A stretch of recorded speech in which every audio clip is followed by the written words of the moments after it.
Doctor साहब, चूँकि अब कई बार खुद आपको अल्लाह ने ज़ियारत के लिए चुना है, आप सऊदीया के हैं, लेकिन जो एक ऑर्डर निकला है सऊदी गवर्नमेंट की तरफ से, जो प्रोसेस में वीज़ाज़ है, टिल जुलाई उनको कैंसिल कर दिया गया है। नतीजा ये है कि जुलाई तक जो भी चाहे टूरिस्ट्स है या और कोई है वो नहीं जा सकते हैं। लेकिन इसमें मेन जो हज का फरीज़ा एक मुसलमान को होता है, ज़िंदगी में तमन्ना होती है एक बार कम से कम मौका मिले।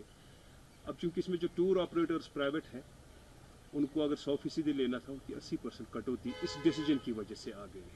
टिल जुलाई सारे वीज़ाज़ को कैंसिल कर दिया, जिसमें टूरिस्ट भी अब आ गए जो जाना चाहते हैं, लेकिन एक मुस्लिम मेजॉरिटी होने के नाते आपको जम्मू कश्मीर से वाबस्ता है, इसकी इम्पोर्टेंस को आप समझ सकते हैं। देखिए, इंसान सारी ज़िंदगी पूंजी जमा करता है कि वो ज़ियारत कर सके, काबा देख सके, उसके ऊपर वहाँ दुआ मांग सके, नबी करीम सल्लल्लाहु अलैहि वसल्लम की तुरबत पे जा सके। ये उसकी तमन्ना होती है और उसको पूरा करने के लिए वो सारी ज़िंदगी जमा करता है और फिर अल्लाह की मेहरबानी से वहाँ जाता है।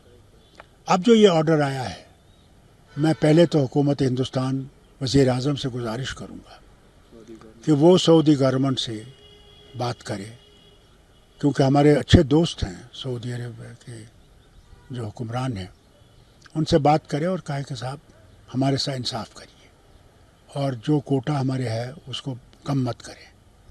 अगर आप बढ़ा नहीं सकते, कम मत करिए और कोशिश करें कि इनको इजाज़त दी जाए कि हमारे लोग जो है ये फरीज़ा पूरा कर सकें। अब चूँकि इसमें लॉस हो रहा है, यहाँ से अगर देखेंगे एक रोज़गार का मसला भी, इसमें हज़ारों की तादाद में टूर ऑपरेटर्स हैं जिन्होंने पैसे ले लिए हैं और 80% उनकी कटौती होगी।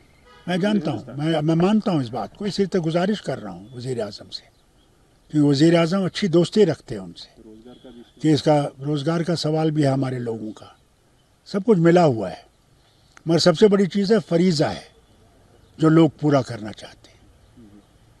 एज ए जम्मू कश्मीर आप एक पुरानी सियासतदान, इसमें आपको लगता है कुछ पहल हो सकती है हमारे यहाँ से एज ए मुस्लिम मेजॉरिटी, हमें लीड लेनी चाहिए? हाँ, ज़रूर कहेंगे।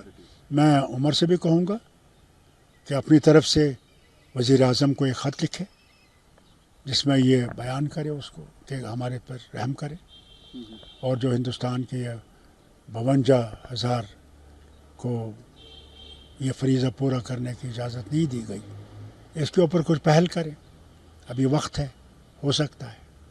डॉक्टर साहब, एक जो लोगों में इस वक्त चिमे गोइयाँ चल रही है या अपोजिशन इस बात को चल रही है, जो जम्मू में तकरीबन लंबी असेंबली का सेशन चला है, उसमें कहते हैं जो कुछ मेन मुद्दे हैं वो वक्फ बिल के नज़र हो गए, उन पर कोई बात नहीं होगी, और वक्फ बिल पर जो एक बहाना बना है उस पर रेजोल्यूशन पास नहीं हुआ है, सुप्रीम कोर्ट का जायजा दिया गया है, जबकि नहीं, ऐसी बात नहीं है, ऐसी बात नहीं है।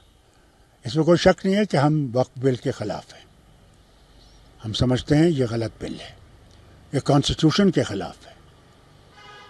तो इसलिए ये स्पीकर साहब ने बहुत अच्छा फैसला दिया कि साहब ये हम लोग डिस्कस कर नहीं सकते, क्योंकि अब हम सुप्रीम कोर्ट में हैं।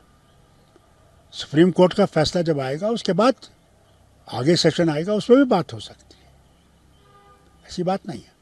मगर जितना भी हो सका इस असेंबली में पास किया गया, नहीं कह सकते नहीं किया गया। इस असेंबली में वो फैसले किए हैं जो आज तक हो नहीं सके।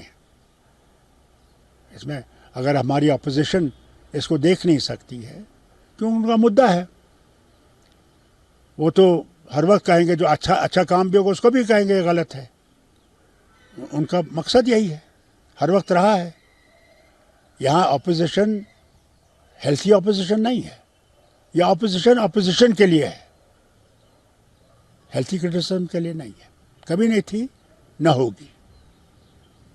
लोगों का एक शिकायत का ज़ाविया ये भी है कि जो मंशूर नेशनल कॉन्फ्रेंस का है, जो वादे किए गए थे, उनमें शायद कोई तेज़ी या बेहतरी नहीं दिख रही है। जो 6 महीने हो गए, 5 साल हैं। मुझे ये सवाल 5 साल के बाद पूछिएगा, मैं लोगों से कहता हूँ 5 साल के बाद पूछिएगा हमें कि हमने कितना किया, कितना नहीं किया, क्योंकि उस वक्त हमें लोगों के सामने जाना है और लोगों को बताना है। हम लोगों ने कभी उसके भागे नहीं उस मंशूर से, हम उस मंशूर पे कायम हैं اور انشاءاللہ اس کو 5 سال میں پورا دکھا کر ہم لوگ پھر سے لوگوں میں جائیں گے. ڈاکٹر صاحب چونکہ آپ نے صحیح فرمایا 6 مہینے ہو گئے لیکن کوئی پازیٹیو سائن ہے گورنمنٹ آف انڈیا کی طرف سے؟ ریسنٹ جو امت شاہ یہاں پر آیا تھا انہوں نے کہا ایک رائٹ ٹائم ہوگا اسٹیٹ ہوڈ کے لیے. دیکھیے میں آپ سے کہوں نا یہ ان کے پاس ہے. یہی اپوزیشن ذمہ وار ہے جنہوں نے یہ ہمارے پہ مصیبت ڈالی. 370 نہیں جاتا. انہوں نے ان کے ساتھ ہاتھ ملایا. انہوں نے ہمارے وقف کو جو ہماری اوقاف تھا اس کو سرکار کے تحویل میں لیا. انہوں نے اس کو اس مصیبت پہ ہمیں ڈالا ہے. اگر وہ نہیں لیتے تو آج یہ کچھ کر نہیں سکتے تھے.